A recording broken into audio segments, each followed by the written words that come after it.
Yeah, this is Bud. I just returned your call. I heard you had some information for me. Yeah? Oh, really? Benny? Clutched up last year, I heard. Really?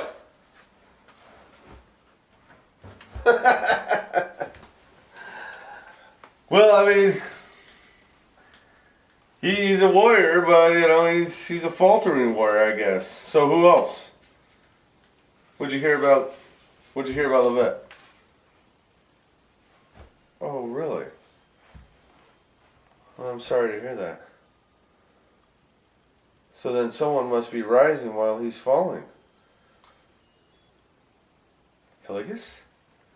Dom? Big money, huh? Really? This is interesting. Wait, hold on a second. Yeah, this is Bud. Oh, yes, sir. Forefathers. Brackets. We're filming. Thank you. Have a great night.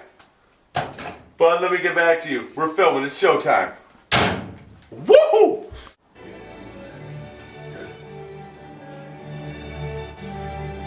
Yeah. No. Yeah, but you tell him I just heard from the forefathers about 5 minutes ago.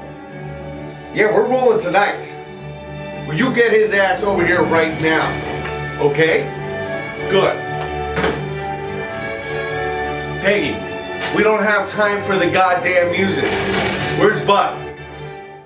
Well, we'll go get him. Chop chop. Turn the music off. Let's go. Where is he? Jesus. Bud. Where are you? Oh my God. Bud.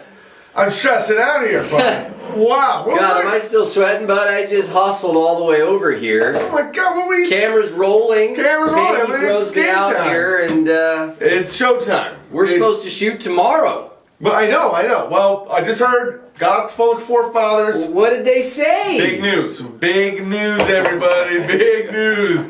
This Menstown Minute is brought to you by water. Because without H2O, we'd all be dead. But Bud, big news. Here's to the HTO, huh? Wow. Good stuff. Bud, you heard about it. I sent you a text. Did you get your text message about the news? Do you want to announce or do you want me to announce? I'm home, I'm watching Netflix on the instant view, and boom, I get this text message from Bud, get your ass over here, we're filming. Yeah. I know what that means. That a major decision has been made. Here I am, I got the text, that's for sure. I get a call from the forefathers at, 9:30, 10 o'clock on a weeknight. Something's big. And this has been in the works for a while. But apparently, a new kink has been thrown into the Menstown tournament. You want to talk about it, Bud? You leave it to the forefathers. Knew about it. I mean, the forefathers, they run a tight ship. You can't get in there really to see them unless it's pressing Menstown business.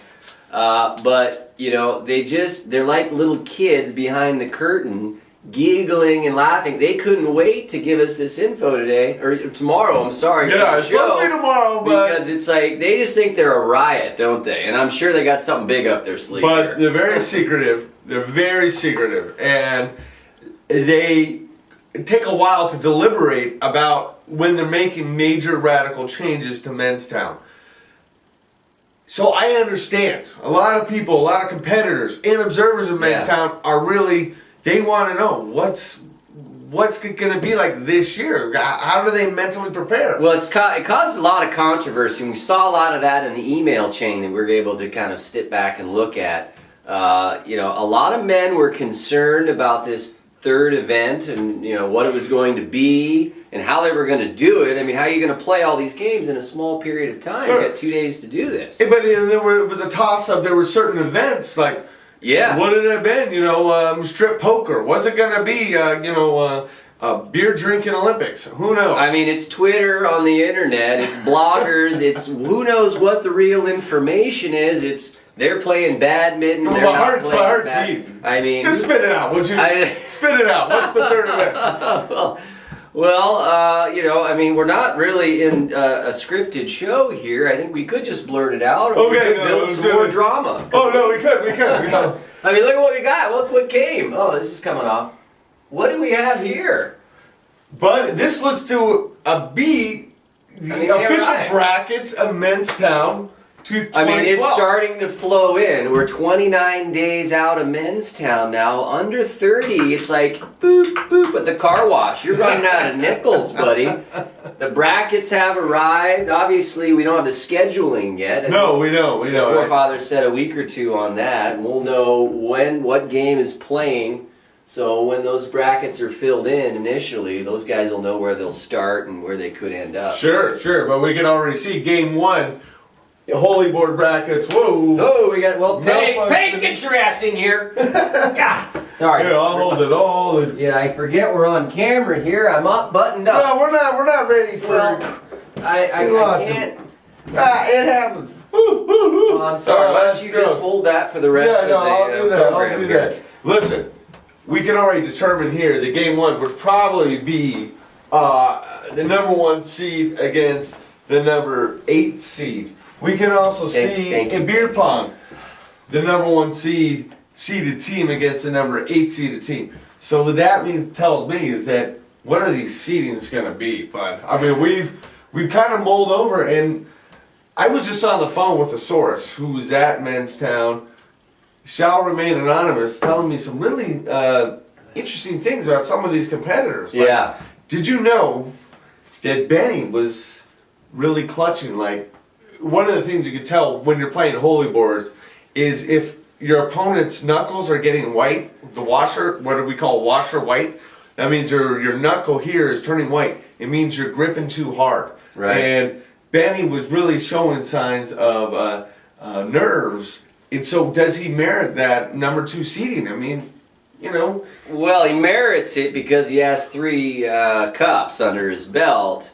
But I hear what you're saying, and I saw the tape on some of that footage where he was really clinching. Yeah. They did manage to scrape out a holy board win, I think, but or a beer pong win. I don't remember really, but they didn't win, and he was clutching, and I think he blamed his partner quite a bit as well, and there was some frustration. And if he, does that again, does he have the balls to play his way back into the tournament? That is a fun play on words. We'll see, I guess. And then we're seeing a lot of things as we get closer towards the tournament. We're seeing a lot of these top seeds. Everybody, you see it on the emails and people are talking up their stats and all that. But there's holes in all these competitors' games, but. Well, I think that's kind of the beauty of how they've done this draft this year. It's going to pair some players that have a lot of different skill sets, some on a much lower end, and it's going to allow for a lot of parity in this year's tournament. And I think, there are flawed players. I think there's a couple of complete players out there, and I think we all know my opinion on Lovett, and you got to throw it to Benny's way, and the other guys I think are still clawing and scratching. I'm hearing a lot of scuttlebutt about Levette's meltdown last year. Again, I wasn't there to actually see it, but the more I hear, the more dreadful it sounds. And for a player to be nails for so long, to turn to a blob of loserness, that's scary. And if you're, that 16th, if you're a Singleton, a BJ, a DTs, are you really gonna throw all your eggs in Levette's basket? Yeah. It goes for, we were talking about Spitz or Wood's temperament. Yeah. But I gotta ask you, there's a lot of hotheads. Yeah. Name your top 5. Top 5 tempers? Top 5 tempers. Well, we're cat out of the bag. That was a segment we were going to do on the normal show. Yeah. But, I can certainly go